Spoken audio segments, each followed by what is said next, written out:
Y 48 y vamos a hablar ahora sobre una iniciativa tomada por el Instituto de Derecho Electoral con el apoyo de la Fundación Konrad Adenauer Stiftung, que es la fundación del Partido Cristiano Demócrata Alemán, el más importante partido político de Europa. Ellos tienen una fundación que ha financiado al instituto que usted preside, señor José Manuel Villalobos Campana, que es la elaboración de un manual para los candidatos, tanto más útil que dentro de 6 meses, menos de 6 meses, estaremos votando en los 1.900 distritos de Lima, en las 190 provincias y en las 25 regiones de nuestro país. Buenos días, señor Villalobos. Bienvenido. Cuéntenos, por favor. Buenos días, gracias por la invitación. ¿Qué vacío llena este manual que va a ser presentado mañana en la Academia Nacional de la Magistratura? Sí, este es un manual que ha sido elaborado en base a las más de 20 leyes que hay en materia electoral y los diversos reglamentos que el Jurado Nacional de Elecciones ha sacado para que los partidos y sus candidatos puedan inscribirse máximo el 19 de junio a nivel nacional para cargos de gobernador, vicegobernador, alcalde y regidores. La ley electoral es tan dispersa, el Congreso, en vez de haber aprobado la reforma electoral y hacer un solo código, lo que ha hecho es aumentar 6 leyes electorales más, cambiando algunos requisitos, y entonces nosotros, con apoyo de la Konrad Adenauer, desde el Instituto Peruano de Derecho Electoral, haciendo un análisis de estas leyes, de estos reglamentos, en un manual que mañana va a ser presentado públicamente y además va a ser de distribución gratuita, se va a poder bajar también a través del Internet, para que a nivel nacional todos los candidatos puedan ver cuáles son los pasos a seguir, cuáles son los requisitos. ¿Por qué? Porque uno de los problemas que tienen los candidatos es que cuando presentan sus candidaturas fallan con el tema de los requisitos para armar las cuotas, para definir los domicilios que deben tener cierto tiempo, 2 años antes, vivir en una jurisdicción, el proceso de democracia interna que en este momento y hasta el 25 de mayo, todos los partidos y los movimientos regionales están en la etapa de elegir a sus candidatos en un proceso interno. Todos los procedimientos, todos los requisitos se han plasmado en este manual de una manera práctica, sencilla. El problema de fondo es que no tenemos un código electoral. No tenemos. Es una serie de normas dispersas. Claro, el manual ayuda muchísimo, hay que reconocerlo, porque está juntando todas las leyes en una.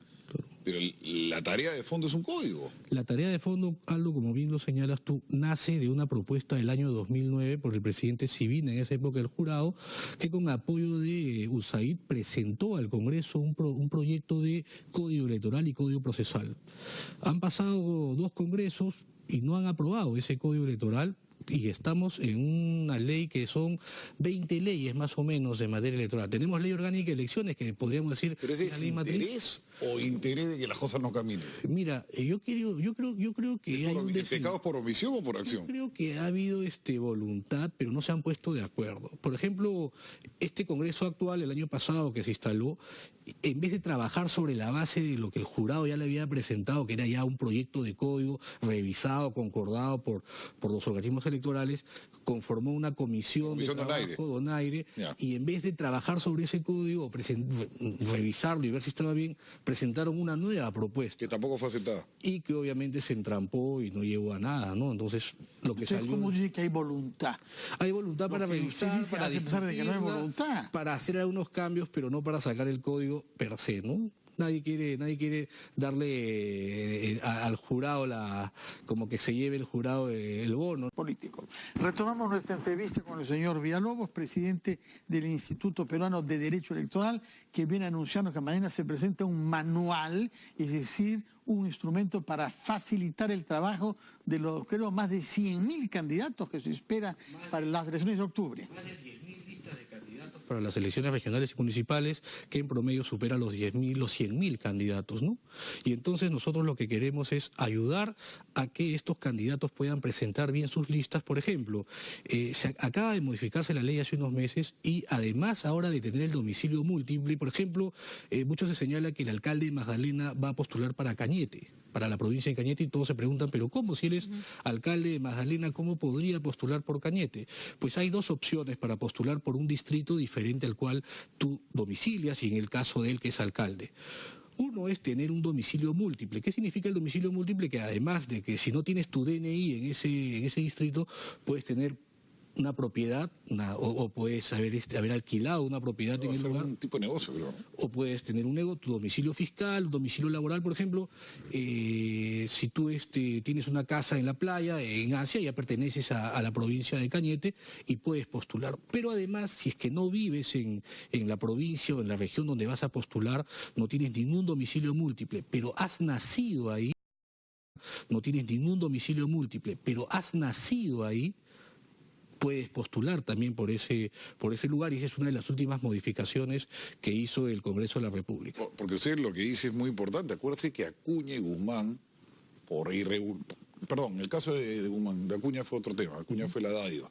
Pero el caso de Guzmán fue por un tema formal que lo sacan de la campaña. En el caso de Guzmán fue por un tema de una votación interna. Fue que las actas, el tema de la democracia interna tuvo vicios, ¿no? Eso fue lo que... Si hubiera tenido su manual, sí, pero posiblemente no hubiera cometido el error. El manual le hubiera ayudado más a Alex Curi, por ejemplo, que postuló en el año 2000... a la alcaldía de Lima.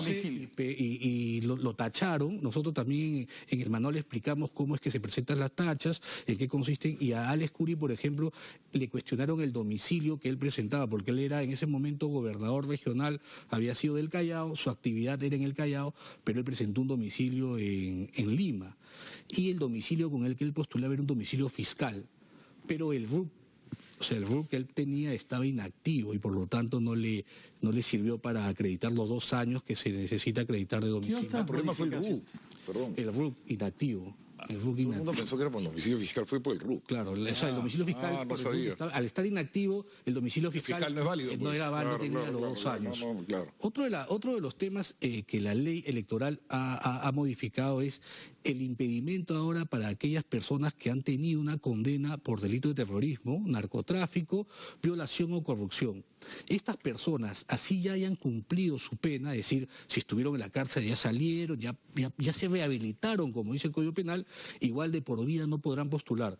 Y el caso emblemático de esta ley es, en el caso de delitos de terrorismo, Yehude Simón, que fue gobernador regional de Lambayeque y presidente del Consejo de Ministros, por esta ley él ya no podrá volver a postular.